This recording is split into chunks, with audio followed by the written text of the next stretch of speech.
We tapped in with Posted Studio where the real one speak. Today we sit down with Mojo, an artist, the voice of the struggle, survivor of every scene, from the grind, from the growth. We talk pain, purpose, and power behind the pen. This ain't no industry cut. It's the real one. Mojo. But what's up with you? Y'all know that was my first ever intro like that? But you did a brilliant job, but I like that. I need to hear some more like that, man. But how you doing today, brother? Thank you, bro. We good, man. We good. How about yourself, bro? Man, I'm feeling fine, man. Feeling great, man. Glad to be sitting here in Poceans Studio talking with TheWyzrd, man. I know this interview can be a little different because we know each other, we fuck with each other, and you done did about 3 of my visuals. So, you know, man, we already locked in, so shit, I'm here to chop it up with you, bro. Yes, sir, man. Let's make it happen, bro. Let's make it happen. So, you know, for the ones who don't know you know what I'm saying? Like the honor that I have to know you, the ones that don't. Let's get into it, bro, and let them know what's going on, man. So, Mojo, where you from, bro? Where'd you grow up? Man, I'm from Milledgeville, Georgia, Baldwin County. My family came from Sandersville. I'm first generation Milledgeville, kind of. So, I don't really have a lot of cousins here, which I do have cousins. Shout out to the road side of my family, man, love. But, you know, I grew up like, you know, no brothers, no sisters. My brother's 17 years older than me. So when I say no brothers, no sisters, he was in the Army. Okay. So, you know, I was in the house rocking myself, man. So Milledgeville raised me in that way. So, I know Milledgeville raised you, but how do you feel like the city sort of shaped the way you move today, bro? Because, I mean, it's a beautiful but treacherous city, man. I mean, yeah, it's a little different, bro. I don't think this place is of the normal. Yeah. I agree with that, man. It's different. It's like it's a country hood. Like I define it as that. And the way it shaped me, like I say, when I first, like elementary school, you know, I was really a kid that was in the house, kind of stayed to myself, not quiet, but just, you know, I had a big imagination. Yeah. So, you know, I found things to do, you know.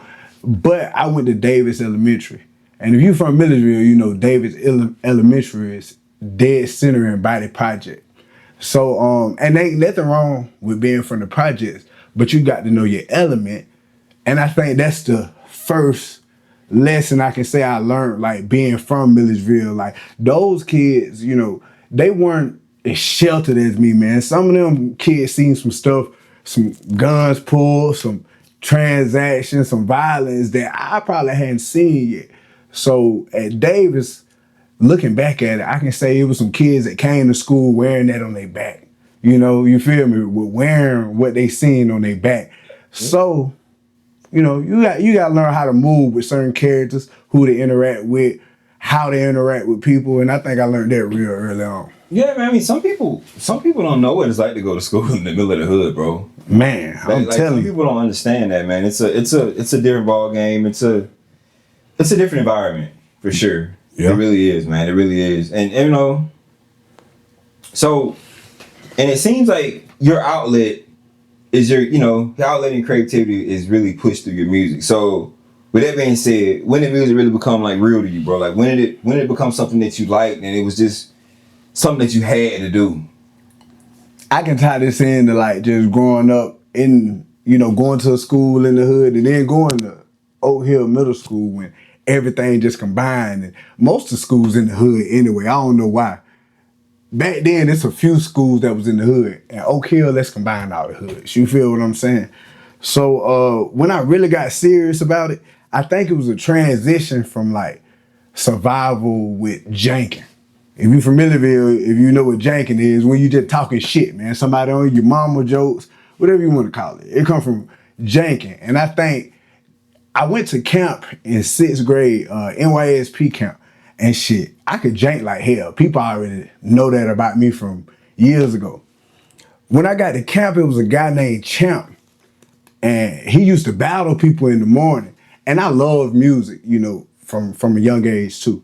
So I gave it a try, and I want to say the first time I ever freestyled and just rapped with a crowd around me, I was eating somebody up. You know, people were laughing. I made it real funny. And, you know, I went to camp 2 years in a row, and that's all I wanted to do at camp. I didn't really rap at school, 6th, 7th grade, but when it's time to go to camp, man, I can't wait to battle Champ. And anybody who wants something, I'm gonna eat these niggas up, man.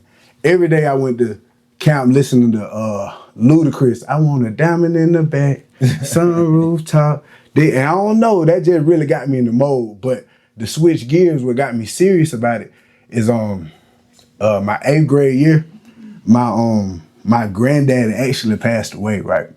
So I had never. I appreciate you, bro. Oh yeah. I had never wrote a rap in my life. I went 2 years battle rapping, freestyle, swear, just eating people up. But the day my granddaddy passed, like, I don't even want to get into it. I was broken.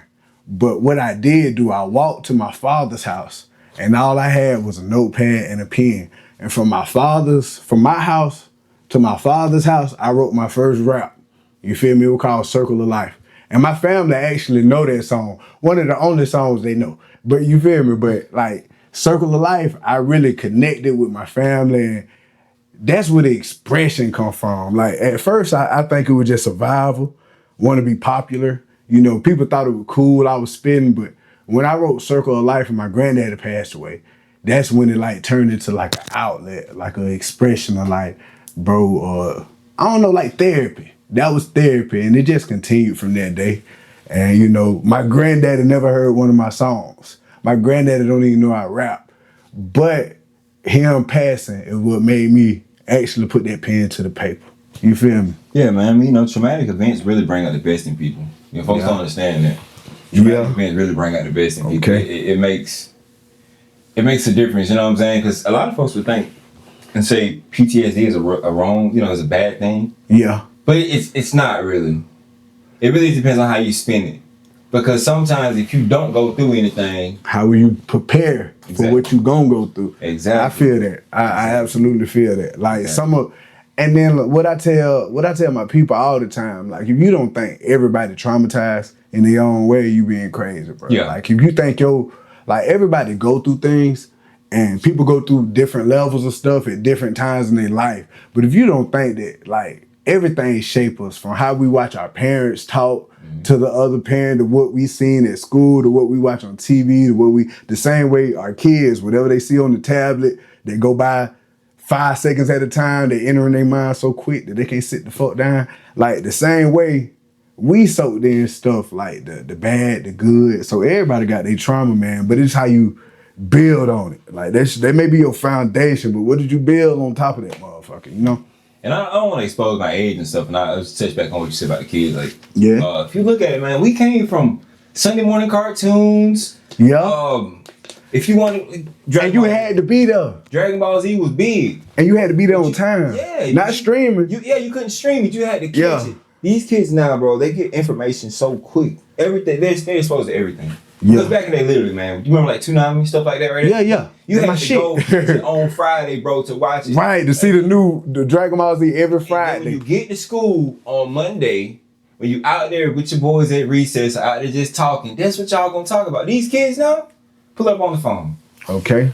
But that makes it to where they don't really have the respect for content like we did back in the days, bro. But let me ask you this now. Even looking at that, it ain't even just kids. It's humans now. Yeah. Like everything is so microwave, so quick. Like I was telling my girl, like binge watching. We like that's a new thing. That's a new evolution of watching shit. Like we didn't binge watch. What is that? Yeah. Now I just watched Squid Game 3 in one day. You feel me? Yeah. And like I talked about it a little bit today, but I don't need to speak on it no more. It's gone and passed. Man, there's some shows and movies, music. You know how long we were talking about hiding them yams at your auntie house when Young Jeezy came out? Yep. Like, I feel like music lasted. His era felt like 2 or 3 years. When some artists come out, like they got a banger and now they gone. Like there's no staying power. Them older artists, some of them still relevant. They name-wise. We got newer artists who done blew up recently and they name fizzled out. Who sung that? Yeah, it's crazy, man. But that's where we at now. Yeah, man. I mean, you know, it's just the crazy part of where the world's at. But you know, get back into it, man. Like, when did you realize that you had a voice? Because I listen to your music myself, and I feel like the other people that do, they understand it. It's coming from a surreal place. It's not coming from just let me put something together. No, it's coming from somewhere with a message. So like, when did you really realize that? Hey, I'm talking about something for real. and people are listening to it. When did you realize that? I think I made the transition like when I moved to Atlanta, and I had to say I had a producer, an engineer that I met in Atlanta around probably 2017, man. 8-4, shout out to Phoenix Black. He's still an artist. He's an R&B singer, a great producer, a great engineer. And I even lived with this man for a few. But when I first met that man, I just liked what he was talking about. He was telling me about like Marcus Garvey, slave books. And right now, like that's kind of like political, you know, just a historic. But he used to tell me some things and I used to see him incorporated in his music. And I was also having an internal battle because coming up on the rap we did, you know, some of the music, it's violence heavy, you know, a lot of gunplay, a lot of strap talk. And if you listen to my music, I can honestly say, I ain't talked about shooting nobody or spinning no block or killing nobody in like years. And I had to make that transition because I got that whatchamacallit. Really, what do you call it? Heat, gat, clat, skit. I used to do all the gun bars, you feel me? And at some point that it started feeling ingenuine to me, you know, maybe listening to music like, I'm a fan of like Kanye, Lauryn Hill, and listen to music that like come from a real place and connect. And sometimes it's cool to be a lyrical spectacle. Like I do come from like a lyrical background. Like I'll call myself a lyricist any day. But it's a difference when you like connect to the people. Like metaphors and similes are great, but like don't just do it just to be doing it. So when I was talking more gangster or gun slanging or whatever I used to talk about, I just knew it wasn't genuine. When I recorded the mixtape called Dreams of Persuading Everyone, rest in peace, Dat Piff. I had 4 mixtapes on Dat Piff. They gone forever in the atmosphere. But I had a mixtape called Dreams of Persuading Everyone. And on that one, I just really spoke from the heart. And I noticed how it connected with the people around me, where they were looking at me like, whoa, bro, like this music, you know, this big. It's not just something to just, you know, so I think around that time, I lean more towards like, man, what am I saying? And everything ain't got to be like teachy, preachy or nothing, but like, let it be real. Like, have you ever been broke? Have you ever had struggle? Like, have you been in love? Have you fell out of love? Have your partner crossed you? Like, every topics, you know, mostly related topics. These are things that, you know, some of us all have been through. Yeah. You know, and if you ain't, man, I don't know. I don't know what you know. Everybody been through it, you know? Yeah. Everybody ain't had a Bugatti or everybody ain't rocking Versace. So, you know, some shit, like, don't get me wrong, beats and cadences, rhythms, melodic shit. Like, I'm human. Some of that shit just touch you like you got to bounce. Mm-hmm. But, you know, that's not what it's all about. It's a place for it. Yeah. Don't get me on here talking like I'm, you feel me? It's a place for all that. I love the Future, the Thug, the Uzi. I do. But I like to see duality, like both sides of that. You know what I'm saying? Yeah. And I like to show both sides. Yeah. So we're gonna encapsulate that, man. You know, what would you say that inspires your sound then, bro? If we're gonna encapsulate everything, what inspires your sound? Because I mean, like I said, you say duality, I know, but like what really inspires your sound? You mean sound wise? Like what sound inspires my sound? Yeah. I'm gonna go from the top. Why I say originally, this is gonna sound crazy. I'm gonna leave this for right at the end of this. I'll go say something first, but I'm not gonna do that. I'm gonna say Missy Elliott, okay, Jay-Z, okay, Ludacris, and even like as a young kid, I got hold to a Temptation CD and the song My Girl. I feel like that was one of the first like rap songs it was, the way they were dropping bars. Like I got sunshine on a cloudy day. It's crazy. So music like that capture a certain feeling, I like that. But between Lil Wayne, I can't leave out Lil Wayne. That's one of the most important ones because I have to say, and he don't inspire my sound today, but follow me a little bit. Lil Wayne, I tried to be Lil Wayne. You know what I'm saying? Like I used to do songs, not even rapping. I talk deep. I used to raise my voice to the most realistic pitch I could to sound good, to sound more like Lil Wayne, you know, tie the metaphors together, the punchlines, you know. But I wouldn't say he inspired my sound now. Kanye West, bro, this is a loaded question, bro, because I'm a student of the game. Let us know, man. Let us know, bro. I'm really a student of the game, where it's like everything that done came out since I was born influenced my sound. But it's to a point where I've been rapping so long that it's like, all right, you mimic so long. You know, it's a point where I love Rick Ross. So it's like I wanted everything to sound like that Maybach feel, like I'm mimicking a little bit. Like, I ain't gonna say I'm copying them, but it got that energy. Kanye, it's a time where it's songs where I'm mimicking them. But it's so many, I've been doing it so long that I feel like everything just stacked up on each other. And I had to ask myself, and like, bro, how can you express who you are? Like, you got a love for the game, you got a love for all these artists. Now, how can you find your sound? And I'm gonna give one person a shout out whose studio I used that helped me develop my sound. Where I was going to the lows, I was singing, like I did so much to kind of find out. And Yellow Boy, you know, he gave me that freedom in the yo, and you know, he gave me that direction. You know, asking him certain questions about how this sound. Gringo too, and which Gringo Marks, the person who I'm in big homie with, is my favorite rapper. Gringo Marks is my favorite rapper.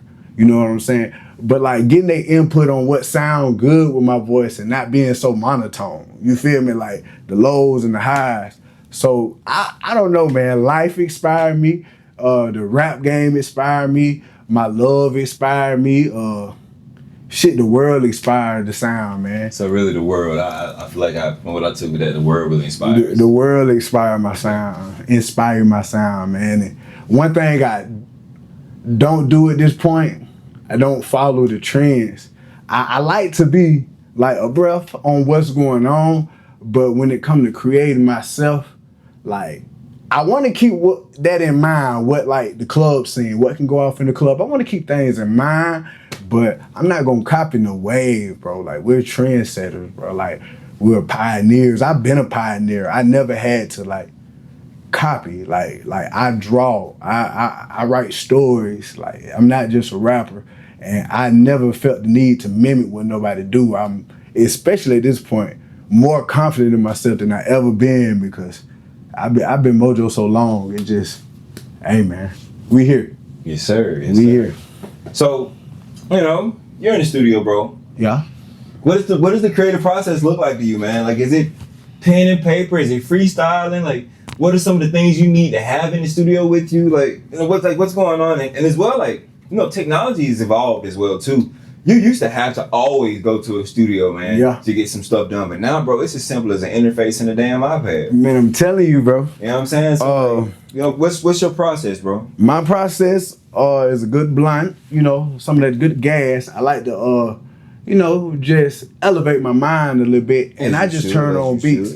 I haven't wrote anything in like 10 years, I say. You know, what I like to do, what I like to tell people is like, I'm talented. I agree that I'm talented, but this shit got to come from somewhere else. Like I can't even take all the credit from it. Like sometimes I listen to my songs months later and they sound pathetic. Like I was like, what was I talking about and why do it fit right now? Like, so I just listen to different beats. I don't go no certain type of beat. Like I want to hear different shit every time, and whatever catch me in the first like 10 seconds, I know if it's a Mojo song already.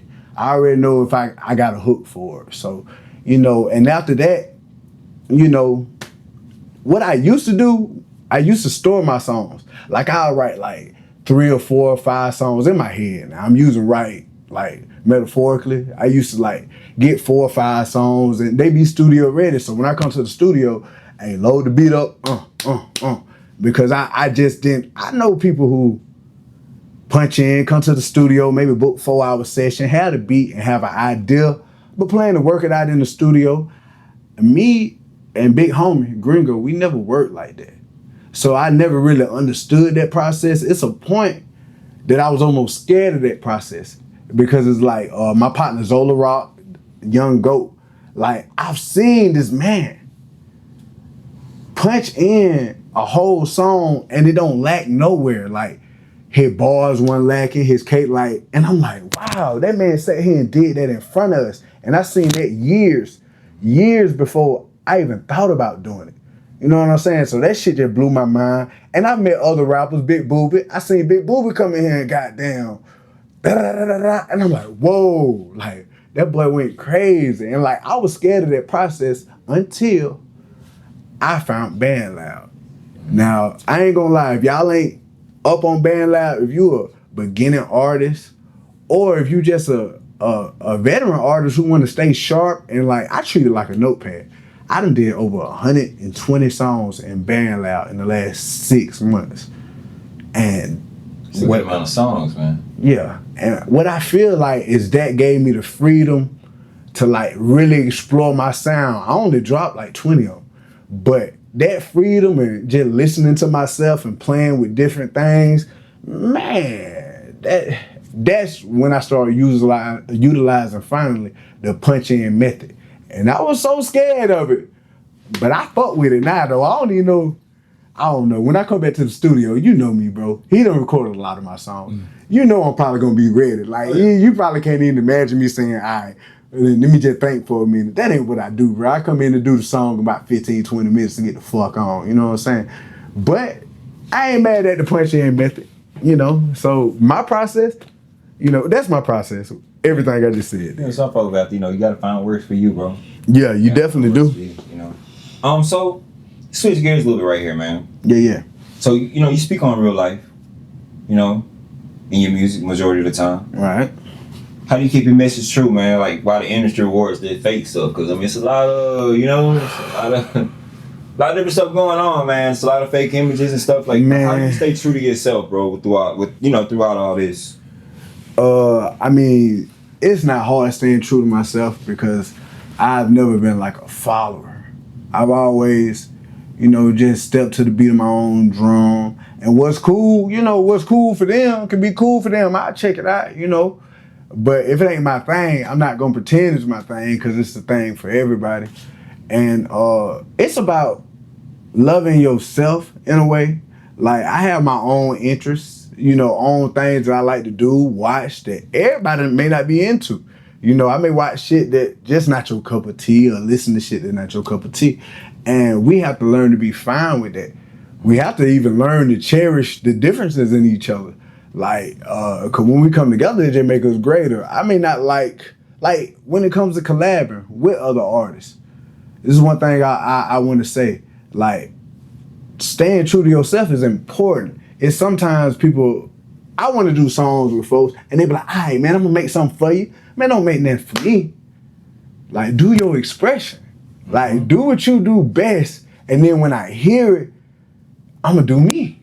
Yeah. You feel me? That's what a collaboration about. Like, I think some people think I want to come to the studio and like eat a rapper up, like compete with them, like come in the studio and actually show I can spit these bars better than you. Man, I don't give a fuck about that, man. Put me on the hit. And if you got something that I see potential in, I'ma elevate it and not bar it out. I may bar it out if it needed, but you know, it may be a vibe and I make an experiment myself. And you may put me on some shit where I make 4 songs later on that I wouldn't have made if it weren't for like really fucking with somebody who put me on something different. Yeah. So that's the strength of collaborating and the strength of being yourself at all times and not having to dim your light or change up like what's true to you for somebody else, you know. Consistently staying true to yourself. Oh, definitely. Yeah, man, I feel you on that one, bro.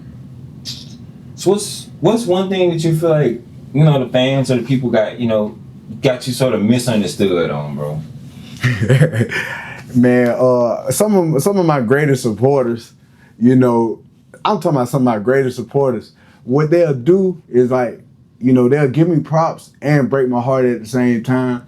Like they'll come to me, Mojo, I fuck what you doing, bro. Like you give me like a J. Cole, Wale, or like it's certain comparisons with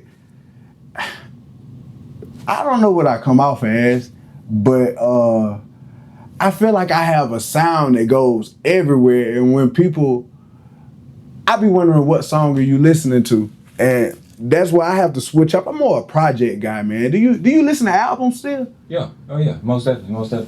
I don't know if people like. I have a hard time picking a single. We don't have, I'll say in this day and age, man, like we don't have a lot of artists that work on the project, bro. You can tell these are cobbled together songs. Yeah. Yeah.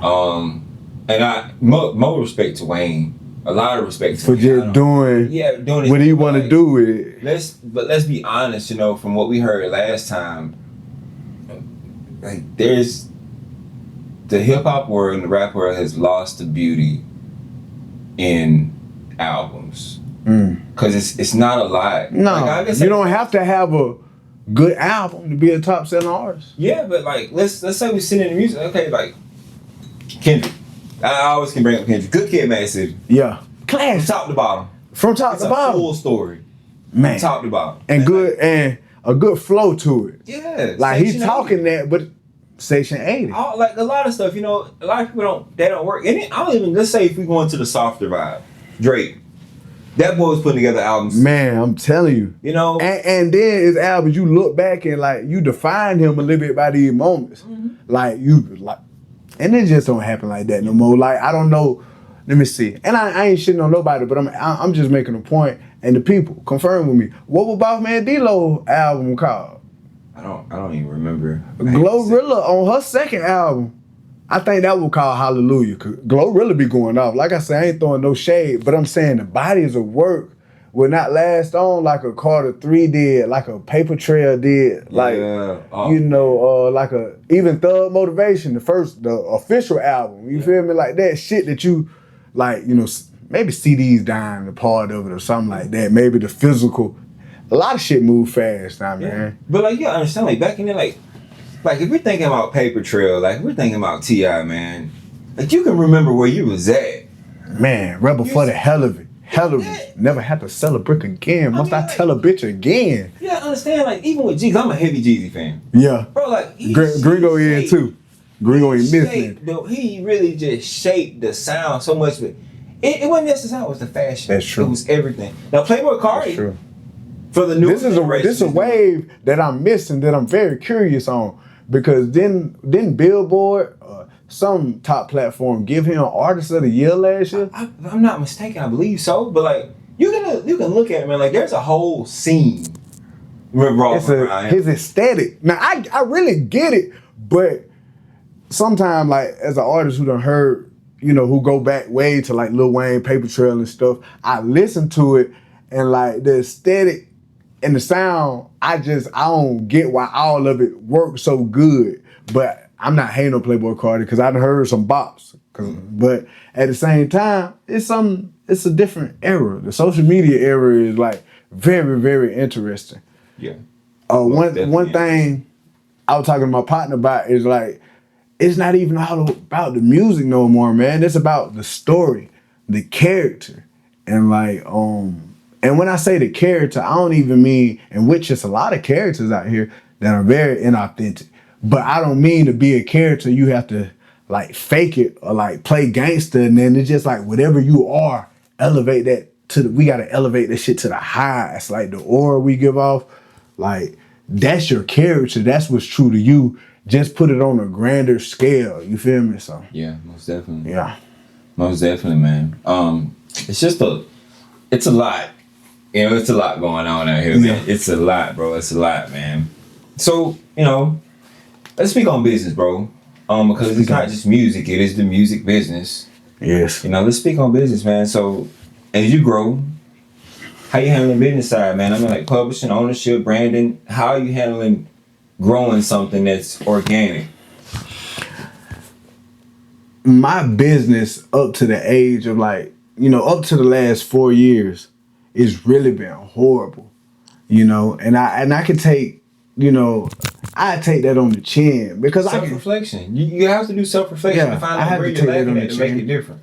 Because it's like, bro, I was stuck in a phase like where I thought talent like was end all be all. Like I really thought that one time me or Gringo were so good that it was undeniable that, man, before we get blah, blah, blah, we just keep doing it. Somebody gonna find us. You feel me? And I think I kept that mindset because, like, at the same time, living a normal life, man. I'm not a rap superstar. 9 to 5, you know, family, you know. So throughout that, I think it took a while for my mind to shift.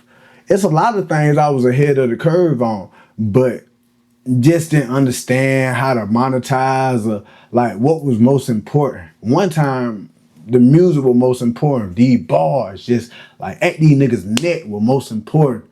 But I see that, like you say, it is a business, right?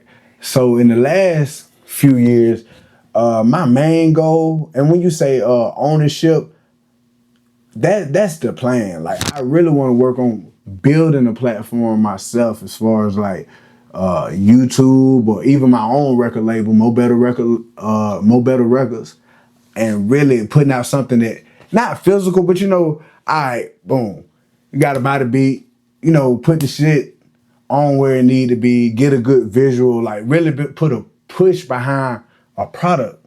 I don't know if I always looked at it like a product.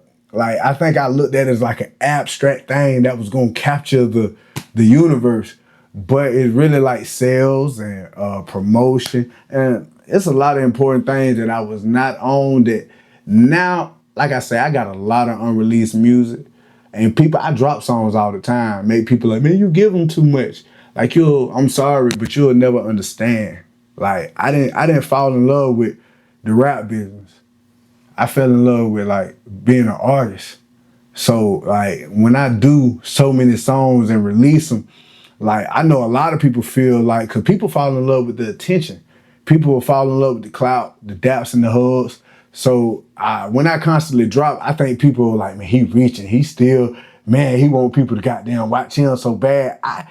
Like I had to explain to some of my people, it really don't even be that. It just be for the love of it. It's like, I like, check this out. Whoever like it. Whoever don't. You feel me? It's been years where I feel like left out or passed over. But man, I'm just in a mode where I'm confident in myself, and what's for me is for me. But it's time to tighten up that business. And that's a different conversation that I have all the time. And younger artists, the quicker you get on it, the better. Because you can be like, it's somebody out there right now who just like me, man. Like, you're super talented, and you know, like somebody gonna discover you, and you just gonna keep pushing and pushing the wrong way, hoping it happen. I'm gonna tell you right now, bro, stop right now, take what you got, find out how to monetize it, and push like that, bro, while you young, while you ain't got this, that, and that. You feel me? Yeah, because a lot of people don't understand.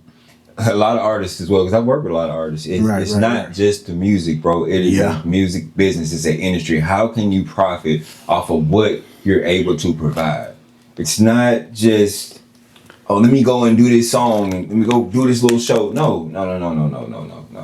That's not it. It'll get you taken advantage of. It'll get you burnt out.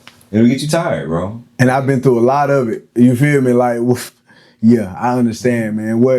It's a lot of people, man. And I ain't trying to stress it, but I've been doing this so long. That's a lot of people who came and went like this. You feel me? Like, I feel like a middle child in my city. You feel me? I was actually a young nigga doing it when the OGs, like Young Rod, D-Boy, I can name so many. Big Boy Kane, Long Little Big Boy Kane, man. I was there watching them do it. You feel me? FBG. It's so much. I'm a student of Millersville hip hop too. Vito, I could name people forever. But then, you know, it's a time where I done had my time where I was, you know, young and popping, and people like Mojo and goddamn Gringo, they, you know, Let me and I hate to interrupt. Let me start. Yeah. Now, and this is coming from the most positive place I ever came. Okay. So, back when I was, let's say, I think I was in middle school, right? Yeah. And I heard about you guys, and I seen some of your stuff, and like, this is a kid looking out, right? Right. Now, because I understand now that you are a different man that you were back then, and you're a whole lot more. I'm not saying you were unhumble then, but you're a whole lot more humble. So check this out. Yes. So I'm on MySpace, right? Right. And I send you a message on MySpace. Yeah. Right? And I'm trying to work, right? But understand I'm a middle schooler. Right. You guys already in high school. Because right? Right. And you gave me a message, man, that at that time, being young as I was, it broke me down. What did I say, bro? He was like, man, I'm taking this serious. Wow. I'm taking this serious, man. I'm gonna blow one day. And it was sort of on some like, you a little boy. Bro, I love that perspective, bro. You know what I'm saying? I understand now that I see the growth, bro. Damn. You know what I'm saying? I see the growth. I see the growth. I see the maturity. And just like, and I also want to say for like the younger guys that's doing this, like, you may have these, these conversations with these guys that you may look up to, but you have to understand they're seeing that you're not. You may think that you're in a certain spot. Yeah. But these older guys, they're seeing in there, they're knowing like, no, you're not there yet, bro. You're not. And I do appreciate that conversation now. Yeah. Because it put me in the space that I'm in now. You know what I mean? It puts me in the space that I'm in now. It helped me grow. Because I was watching something on Facebook the other day and it came to realize, and excuse my French, everybody thinks they're a good man. Every woman thinks she's a good woman. Right. Until told otherwise. Because in your head, majority of the time, you're going to think that you're the realest or you're the hardest. Yeah. It takes somebody to break you down. The fucking hero is the story. To grow. Yeah. Because if you don't know what's wrong, you're always going to assume that you're the biggest or the best. It takes something like that. So I appreciate that. That's what's up, man. I appreciate hearing that story, man, because I just know my mindset totally different now. And like being that, I can imagine me being that cocky back then, bro. Like you said I was in high school? Yeah, y'all had to be in high school. Oh, yeah, man. Because this was MySpace I'm days, telling you, I probably thought I was about to blow, bro. I really thought I was going, man, I had some early, I had a song with Fish Scale when I was like 15. And, and this probably, it may evolve my love to see how, somebody look out. Fish Scale put this song on his, and this was MySpace too, so this may be around the time I probably had a song with Fish Scale and thought you weren't talking about nothing at the time, though. You feel me? But that was love for him to put me not on the official Nappy Roots, but on the Stick Boy, on the Stick Boy page, and that boosts my head up, and I got so much love shown to me from people like Young Rod, D-Boy, Big Boy Kane, XP, Bebo. So many people that showed me love that I guess maybe that would switch me, because fast forward now when we talk about the younger artists that I done seen came, when it come to like Quan the King dropping I Can't Wait, boom. I'm like 22, but I sent him a message because it's like now I'm probably at the point where it's like, man, I've been there where it feel like this shit can just take off. And it didn't happen for me. So now when I look at younger artists, not that I can tell them the game plan, because I don't know the game plan, but from an older guy that you may look at, that you like, he the one did it, I just come back and show love, man. Same way to like Lil Gang Kabais. Like as soon as they drop, before they popping, I done hollered at so many young artists and like, let work. And I got Lil Gang Kabais, Quan the King on songs, Stedo Rich. Man, I could name people forever, bro. But I'm really open to work with anybody, especially younger artists, because man, who gonna tote it? They say there ain't no superstars for this generation. They say the superstars stopped at what? Travis Scott, Drake, Kendrick. No, we have superstars this generation. It's just the way the content is consumed at this point. I wouldn't say it's honestly just on how content is consumed at this point, because we have. It just quick. Yeah, but see, now it's in an age where you don't have to have a label to build an image around you. You don't. You can get out and do it yourself. Because you have the same tools they got. Yeah. They got the internet. You got the internet. Yeah. Okay, it may be a funds thing, but other than that, but if you get the right people behind you and the right team, they can the right team is beautiful, man. Yeah. For artists to kind of be an artist, and you have somebody who, manage, somebody who got down, can whip up some visuals, somebody who just go in the venue and talk for you, man. People who believe in you genuinely.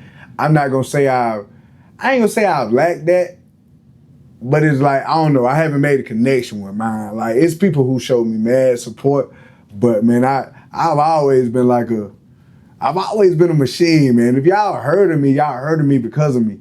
Yeah. You feel me? Like any music, any cover y'all seen, like I do all my footwork. I've always done my own footwork, and still, you know, now I got some very talented videographers who can fuck with me and put images together for me. But I used to shoot my own videos at 16. I used to shoot my own podcasts.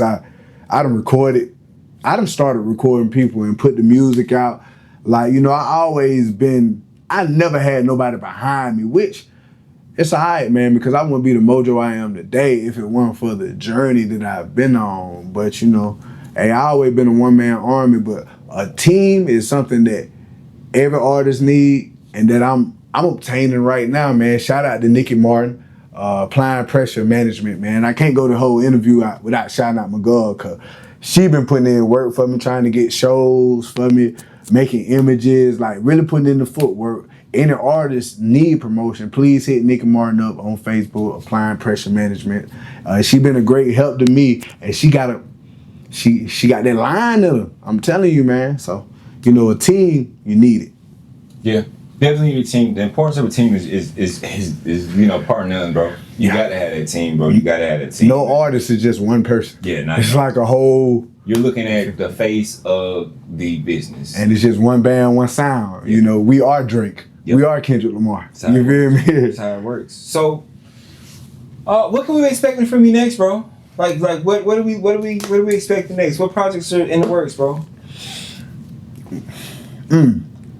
Well, like I said, I got hella songs on BandLab, and you know, I'm questioning if I should use BandLab as just a notepad or just a reference and re-record some shit, or you know, I put out music so quick that I'm thinking about dropping 3 mixtapes like in the next, before the summer end. Just drop them in concession, but you know, that may not be a thing to do, man. Like we saying, we got to get the business together. I done gave them so much free shit, but the main thing that's coming officially, bro, do you even know?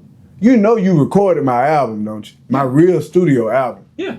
Okay, make sure you know that them songs ain't just sitting in the vault. They waiting for everything to get right. I know. You put so much time into it, you want to make sure it falls on the right ears. Yeah, so a lot of people don't need, like I done put out so much BandLab music, people think I don't go to the studio. Yeah. And they don't know, like I'm a studio junkie. I'm allowed in every studio in Milledgeville, Georgia. Yeah. Like mostly every engineer in Milledgeville, bro, I got some kind of rapport with them that I done built. Yeah. You know, it's just BandLab caught me, man, and I just started kicking it out. So fuck it, man. 3 BandLab mixtapes on the way, bro. The first one coming out, Mo Better Records. It may drop Friday, which is July 4th. You feel me? Okay. So hey, that's probably the next right urgent thing. See? But if y'all know me for my group, Big Homie. Gotcha. Best believe on the way. Say less, bro. Say less, bro. Say less. So, you know, just gonna get into the legacy, man. If you could talk to the younger version of yourself, bro, what would you tell him?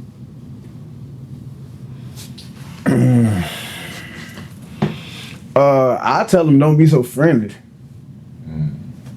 I tell him don't be so friendly and inviting to like just share what's in your mind, you know. Mm-hmm. I tell him brew on that. Like what you thinking, you got something, bro. Don't share it with everybody. Mm-hmm. Like, you know. I tell them that don't be so nice because, like, if you know me, man, like, sometimes I be on autopilot. Not saying that I'm fake, but, like, I'm a friendly guy. So as soon as I see you, it's love. Like, that's my switch. That's what I go to. But I can say, bro, everybody ain't your friend. Everybody ain't got your best interest at heart. And sometimes, bro, matter of fact, the number one thing I want to tell you, young Tony Mojo, is, bro, you're a star. Yeah. You're a star, and you need to know that now. Yeah. You feel me? Feel you, brother. So, I got a good question I usually ask everybody in my interviews, man. I want to ask you this one too. So, you know, and God forbid, we're praying that it doesn't, but it was all over tomorrow. They had to put you in the ground. All over tomorrow. What do you want wrote on your tombstone? Ooh, that's deep. That's deep. But it's so deep that like 20 quotes just went past my head. Let me pull one out. Wow. The legacy. Hey man, you know what? At this point, if it ends tomorrow, you know, right now, like, you know, I ain't make the rap thing go through the roof. So long as it say father, you know, that's my legacy at this point. That's beautiful. You feel me? That's really, yeah. You know, that's what I stand on, bro. And my children, man, they so talented and they just like, I'm a little offbeat. And being raised by a kind of offbeat guy, you know, playing a lot of music, drawing a lot of pictures. Like my son, he been seeing me go for the same dream his whole life. And my son is 12. I have a 12-year-old. So it's like, I shaped them in a way and I'm proud. You feel me? I'm real proud. And I really think if I don't reach the peak as an individual artist, I may have been sent here to bring my daughter up through, you feel me, and kind of shadow her, but I don't want to be no Joe Jackson and then. But my daughter, she real. I just dropped her first single last week, so y'all check out Power Glow by Mojo Goodie, man. Y'all can follow them on the Family Goodie and Instagram. You can also follow me, Mojo Almighty, man. But hey, man, just put father on there, man, and I hope they just, you know, don't forget, man, make it live on, man. Yeah, man. Yeah, man. So. No, we're wrapping things up, bro. And this is one of the first. It's not the last interview. Okay. It's one of the first interviews, man. You know, we're gonna keep this going, bro. So right. Anything, you know, any shout outs, anything you want to tell the fans before we get up out of here, bro? Boom. Hey, all I want to tell you is Millerville where it's at, and they have to catch up. And I love all of Millerville, man. And if we come together and realize the universe don't like evolve around every one of us, but we really got one of the dopest multiverses that they ever seen. I don't know, bro. I think we could do some shit. Let's make something happen, bro. I think we make something happen, man. You know, we're in the age of the internet, bro. A lot really can go on. Yeah. You know, a lot can go on. So, that being said, bro, you heard it straight from Mojo, man. No filters, no flubs, just real talk. You know, brought to you by Posted Studios where the streets and the stories meet, man. If you're rocking with the content, hit that like, drop a comment, subscribe for more uncut combos and exclusive drops. Until next time, stay locked in, we stay working, man. Respect the journey, respect the grind. It's Poceans, homie. And it's TheWyzrd. We ain't done yet. For more content like this, like, share, and subscribe. And hit the notification button so you can know when we post again.